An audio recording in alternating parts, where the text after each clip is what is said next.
So this reminds me of the airlines. When you take the plane, right? Then when it's time to take off or land, then the flight steward or stewardess will come and ask you like, "Sir, do you mind if you raise the slide, the shade?" So there was once when the air stewardess came and asked me this question. Then I look at her and I say, uh, do I have a choice? Then she laughed. And, just kidding. Yeah. Sometimes polite society, yeah, we ask a question in a form that is very polite. Yeah, but it kind of the meaning actually is different. So when they ask, do you mind? So if you say do you mind, actually many times it means please just do it.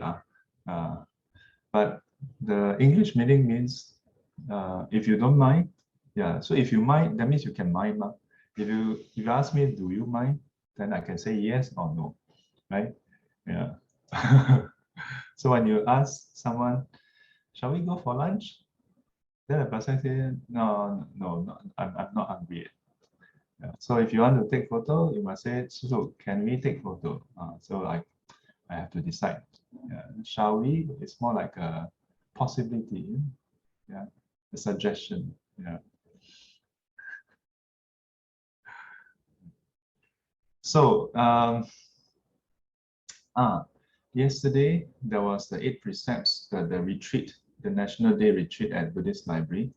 Then yesterday, so this morning I saw a text. Someone left me a text yesterday, but I didn't see it. I already turned in.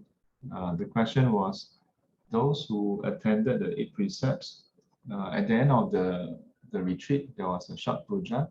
Then they will administer the Five Precepts. Yeah. So then that student asked, so in which case does it mean that the Eight Precepts gone? Let me get the statement properly. I don't want to misquote. So let me see. Where is the text? The puja at the end, we recited the Five Precepts. Means my Eight Precepts expires now. Very Hokkien Singlish. Expire now. When we recite and we mean it, then it takes effect. Yeah. But many times when we recite things, we don't really mean anything. We are just reciting, right? Just like when we are in school, every morning we recite the we sing the national anthem. Mari kita raya sing. Don't really mean anything. And after that, we recite the pledge, right? We, the citizens of Singapore, pledge ourselves as one united people, and so on, right? In primary school, secondary school, up to JC. But do students recite in poly? No, right? Not in poly, right? Yeah, because only when there's assembly, then this is done. But we recite for so many years. How many people, when they recite, they really mean it? I'm sure there are, but many times we don't. So the question is, when you recite the Five Precepts, does it mean that the Eight Precepts expire? So if you recite and you mean it, then it means you relinquish your Eight Precepts. If you recite because it's part of the ceremony, but you actually in your mind, you still, I have taken the Eight Precepts on one day, one night, that holds, then that doesn't expire. The question is then, how come in some places at the end of the day, like 5 plus 6, then they go and administer the Five Precepts? How come that is done? So I like to think, I don't know, okay, you all need to go and check with the Bante. Yeah, but I like to think that for some people, they are not able to observe the 8 precepts. Yeah. So when enough people complain, then out of compassion, maybe the Bante, maybe the Venerable, then say, since most of y'all cannot fully observe it, then at the end of the 1 day retreat, then I let you all observe it 5 precepts, then y'all don't go back and then have all the difficulties. Yeah.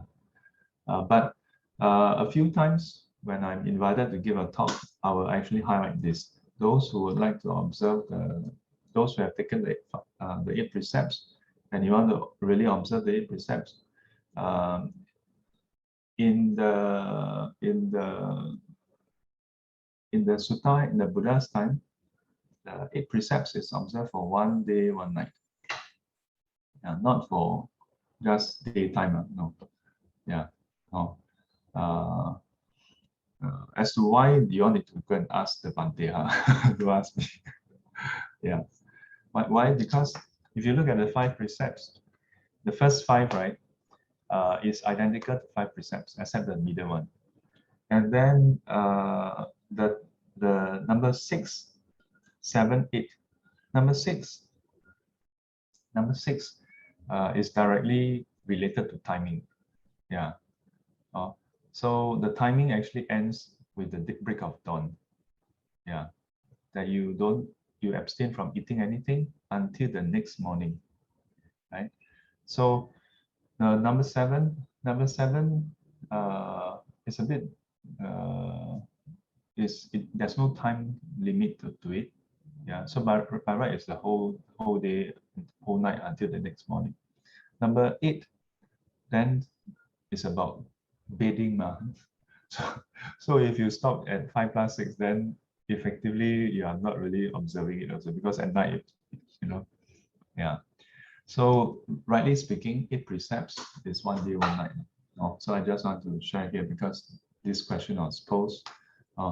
So whoever you are, if you observe, in future, if you observe 8 precepts and you wish to observe the full 8 precepts, then at no point in time do you go and recite the 5 precepts until the break of dawn.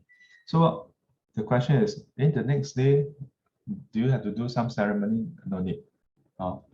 The 8 precepts last as far as 1 day, 1 night is concerned. So the next morning, when you look out through the window, yeah, and you can see this clear distinction between the sky and the ground, yeah. Or in Singapore's case, usually you cannot see the ground, you can see HDB all over. So when you can see the distinction outline silhouette of HDB flats, yeah, or any building against the sky, then it's break of dawn. Yeah. Because that means there's sufficient daylight already. Yeah. Or in another stipulation is when you are outside, okay, outdoors, and you stretch out your hand, you can see clearly the lines on your hand. Yeah. But in Singapore, 24 hours you stretch out, you can see lah, because there's ample lighting. So this rule cannot count. And that's why many times when we look at the precepts, the Vinaya, right, we cannot just look at the letter of it. Because if you look at a letter in certain places or in certain circumstances, it doesn't apply. Yeah. Or rather, conditions have changed so much. Yeah. Like how who knew that, there will be a country that turn on lights 24 hours, like the whole night, turn on the light. Okay, so anything to add or ask pertaining to that, or any other kind of questions? So if not, last week, I think I didn't quite give you all some exercises. Although at some point I did give suggestion to do some things. So today is Sunday, so another new exercise for the week. In line with the SGC later, advice cycling later. Sifu, there's SGC. Of course, there's SGC. Yeah. But when we say of course, also not of course. Yeah. Conditions change. Sifu die. I hope if Sifu die one day, right? They all will continue to invite other variables to conduct SGC. Yeah. Don't think, oh, Sifu die already. Oh, okay, we Mali Kampong. Don't have to have practices. Yeah. But in the meantime, today's topic is the four immeasurables, right? Yeah. 慈悲喜舍. So this week's exercise, practice the four immeasurables. Yeah. Now practice the four immeasurables. So how to practice that? Whenever you encounter anybody, very briefly consider, is the person having happiness or is the person having suffering? Yeah. So if the person has no happiness, no suffering, then have loving kindness towards the person, meaning wish for the person to have happiness. Yeah. And if you can help the person to be happy, even in the worldly sense, help the person to have happiness. If after consideration, the person has suffering, no happiness, then try to so wish for the person to be removed of their suffering, and if possible, help the person be free of suffering. Yeah. And then if you see the person having happiness, yeah. So just the first one is no happiness, no suffering, right? Second is with suffering. So the third one is if the person have happiness, then how? Rejoice in the happiness. Yeah. Rejoice in the happiness. Be happy for them. Yeah. Whether it's worldly happiness or supramundane happiness. Yeah. Or we can say worldly happiness or spiritual happiness. So maybe the person study very hard, yeah, get 9A1, yeah, or something. Then you don't think, huh, so smart, get 9A1. I also not very lousy, but yeah, I get 8B or something. And then it turned out the one that you are jealous over is your son or your niece or nephew. Is there any auntie, uncle here who get jealous over your niece or nephew results? No, huh? Yeah. So we can also use this approach. If you have, when are we usually jealous of people? When we consider them to be our peer and they do better. Yeah. Doesn't mean that we will be jealous, but when we are jealous, usually it's someone who is our peer or someone, usually it's our peer, then we get jealous. If it's someone who is older than us, who is considered by any measure of matrix, someone who is superior, then if they are successful, there's nothing to be jealous of. Yeah. Whereas if it's our peers who are successful, then there may be a possibility of us being jealous. Why? Because jealousy arises when we look at what they achieve and we think we should be able to achieve that. How come he achieved, I don't achieve? Something like that. Huh? So try. And the last one is equanimity. Equanimity. Equanimity. With respect to those that you have good relations, or those who have not good relations, those who give you pleasure, give you happiness, and those who give you suffering. Maybe a bit tougher. Be equanimous towards them. Yeah. So how to be equanimous? Watch the SGC later on. Okay, put our palms together. 愿消三障诸烦恼，愿消三障诸烦恼，愿得智慧真明了，愿得智慧真明了，不愿罪障悉消除，不愿罪障悉消除，世世常行菩萨道。世世常行菩萨道。阿弥陀佛。阿弥陀佛。 Till we meet again, may be guided and protected by the Buddha, Dhamma and Sangha. Sadhu, sadhu, sadhu. And as always, 乖乖。 all right, take care, stay safe, and have a economous day ahead. Thank you, 师父。 So thank you. Happy Bye. Unabana's Day. Happy 师 what? 父，谢谢大 Happy 家。 what day? 有师傅， Is it Unabana today, right? Oh, today, huh? Yes. Oh, I'm very blur one.